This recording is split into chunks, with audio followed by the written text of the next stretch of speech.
भारत बच्चों, स्वागत है आपका हमारे ऑनलाइन प्लेटफॉर्म यूट्यूब चैनल पर।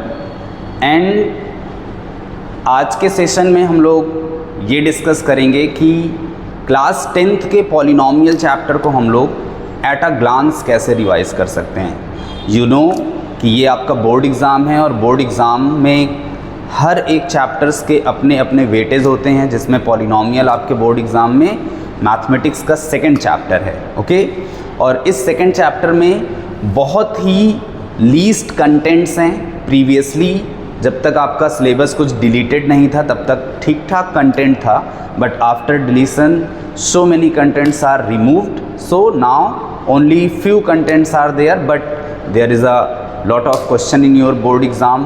At least 6-7 marks is going to cover by this chapter, and so let's start this chapter, polynomial.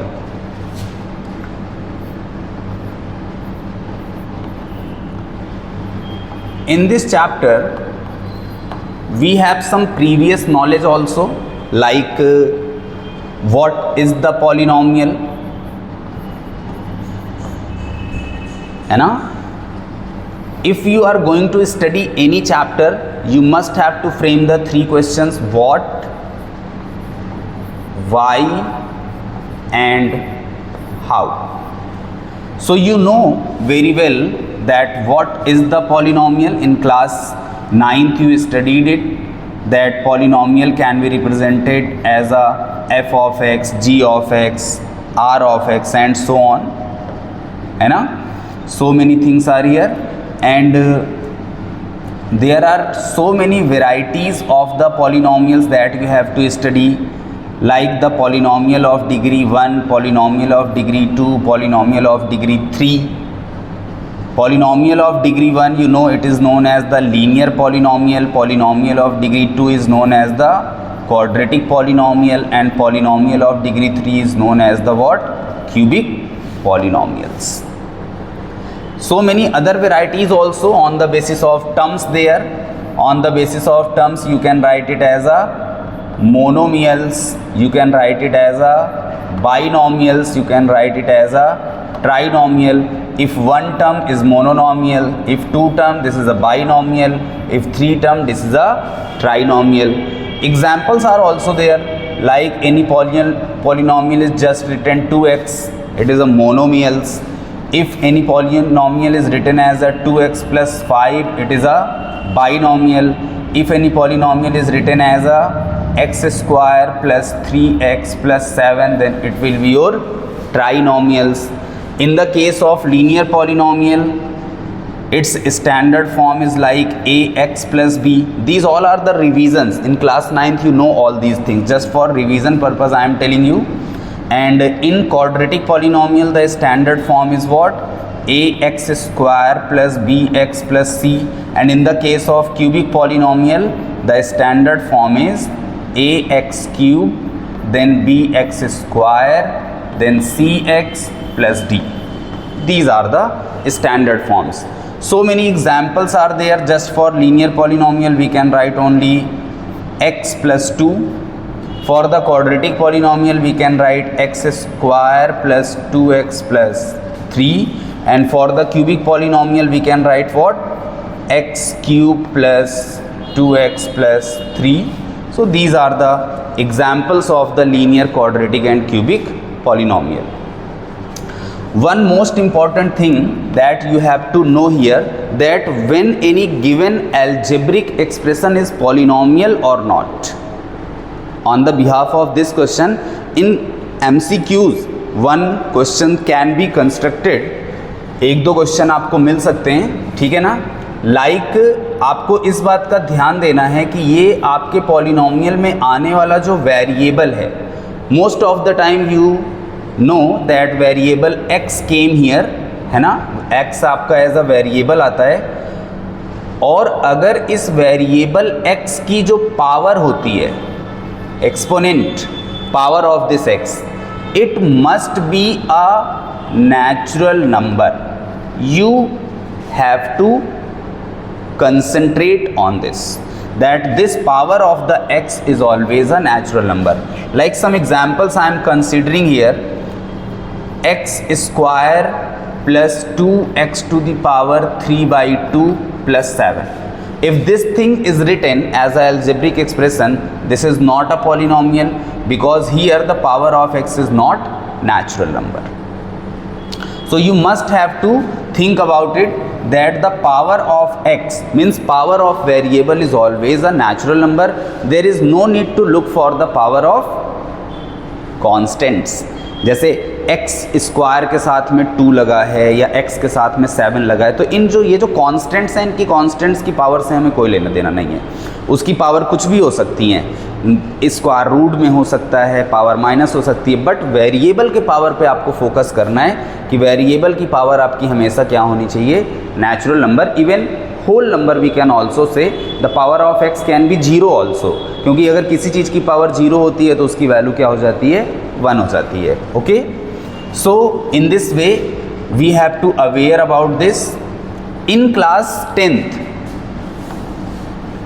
the things you have to know, first of all graph.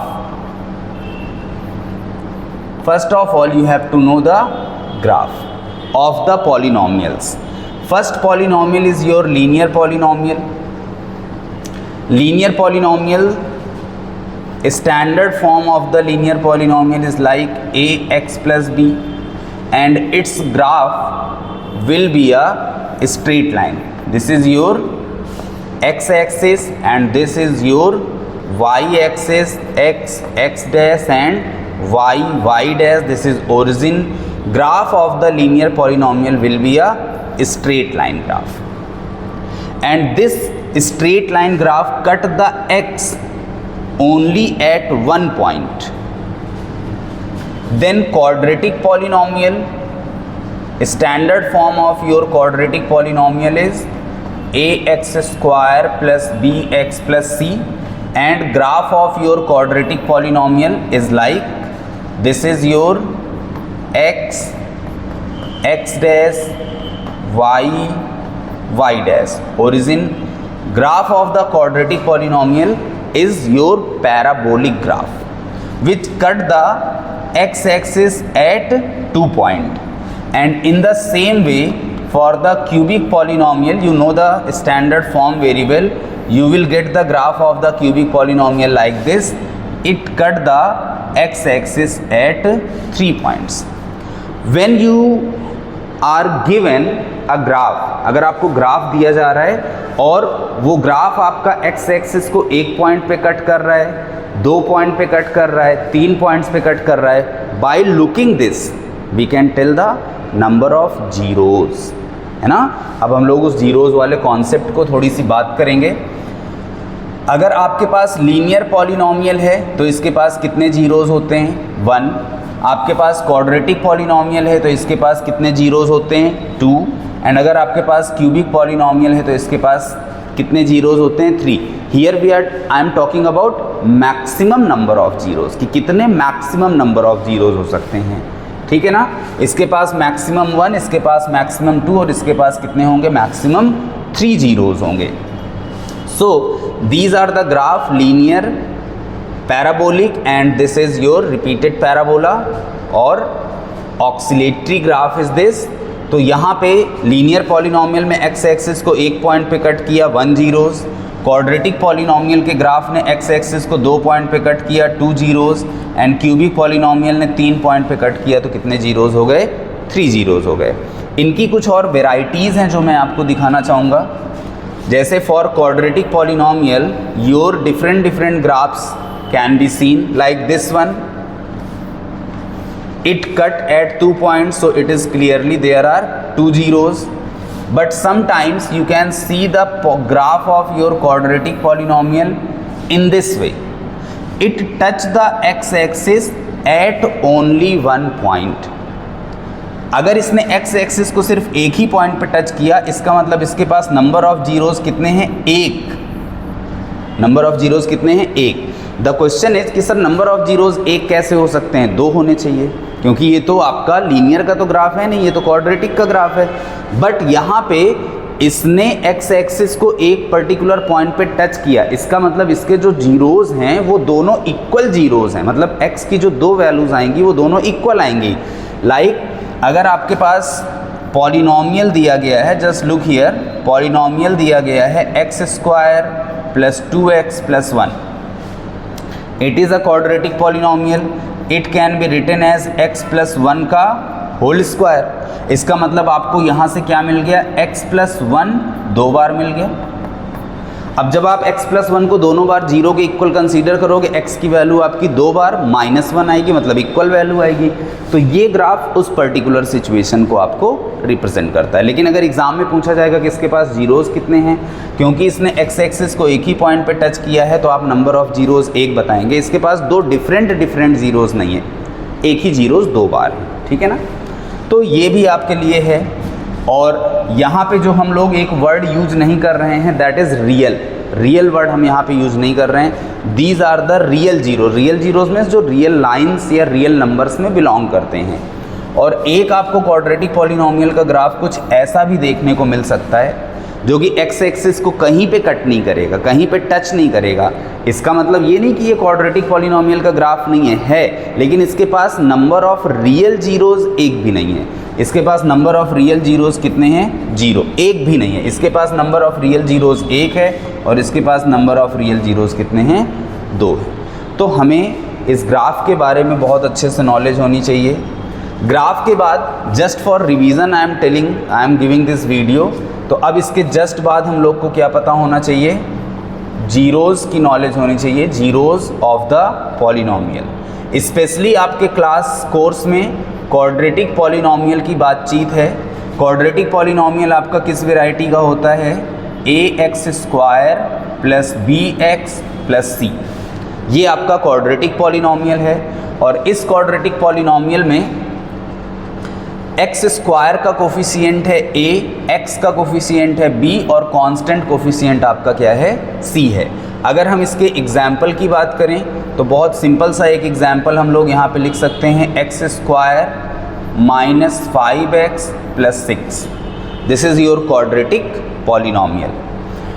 Question आपके सामने किस variety का आएगा, question आपके सामने आएगा कि this is the given quadratic polynomial, find its zeros and verify the relation between zeros and coefficients. तो अभी आपको मैंने बताया एक्स स्क्वायर का कोफिशिएंट a है, x का कोफिशिएंट b है और कांस्टेंट कोफिशिएंट कितना है, c। And now we are going to talk about कि कोफिशिएंट्स और जीरोज के बीच में रिलेशंस क्या होते हैं। आप इसको अच्छे से जानते हैं, just for revision I am telling you. अगर हम इस क्वाड्रेटिक पॉलिनॉमियल के जीरोज़ को अल्फ़ा एंड बीटा कंसीडर करें, जो कि हम लोग करते हैं, अल्फ़ा एंड बीटा कंसीडर। पहला जीरोज़ अल्फ़ा, दूसरा जीरोज़ बीटा। ये जीरोज़ क्या हैं, जब आप क्वाड्रेटिक पॉलिनॉमियल को सॉल्व करते हैं तो वहाँ से x की दो वैल्यूज़ आती हैं। तो पहली वैल्यू को हम लोग अल्फ़ा कहते हैं, दूसरी वैल्यू को हम लोग बीटा कहते हैं। तो यहाँ पे पहला रिलेशन होता है हमारे पास सम ऑफ जीरोज़ का। याद करिए, पहला रिलेशन आपके पास क्या होता है, सम ऑफ जीरोज़ का रिलेशन होता है, जिसके लिए आप लिखते हैं माइनस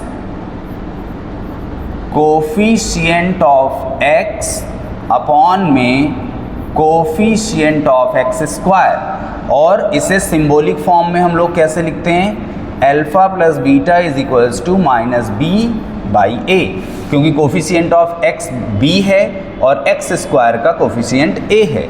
और इसके बाद दूसरा रिलेशन आपको याद होगा, दूसरा रिलेशन हमारे पास क्या होता है, product of zeros. Product of zeros का हमारे पास रिलेशन होता है कांस्टेंट कोफिशिएंट अपॉन में coefficient of x square. Product of zeros means alpha और बीटा को हम लोग मल्टीप्लाई करेंगे। कांस्टेंट कोफिशिएंट अगर आप देखें तो स्टैंडर्ड फॉर्म में c होता है and coefficient of x square a। तो एक रिलेशन आपके पास है alpha plus beta is equals to minus B by b and दूसरा रिलेशन है alpha into beta is equals to c by a। अब मैंने आपको क्या बताया, किस वैरायटी का क्वेश्चन आएगा। क्वेश्चन आपका क्या कहेगा, आपको एक क्वाड्रेटिक पॉलिनॉमियल दिया रहेगा। क्वाड्रेटिक पॉलिनॉमियल अब इतना सिंपल होगा, इस चीज़ की गारंटी नहीं है, डिफरेंट डिफरेंट वैरायटी के क्वाड्रेटिक पॉलिनोमियल्स होते हैं। एंड क्योंकि पूरे साल भर आपने इसको क्लास 9th में पढ़ा है, क्लास 10th में पढ़ा है, तो बहुत सारी वेराइटीज़ हैं। I am just for telling your revision purpose. Comment box में अगर आपको कोई स्पेशली कोई प्रॉब्लम आती है, कोई क्वेश्चंस की क्वेरी है कि ये वाला मेरा क्वाड्रेटिक पॉलिनोमियल हमारा फैक्टराइज नहीं हो रहा है, सॉल्व नहीं हो रहा है, जस्ट यू कैन टेल।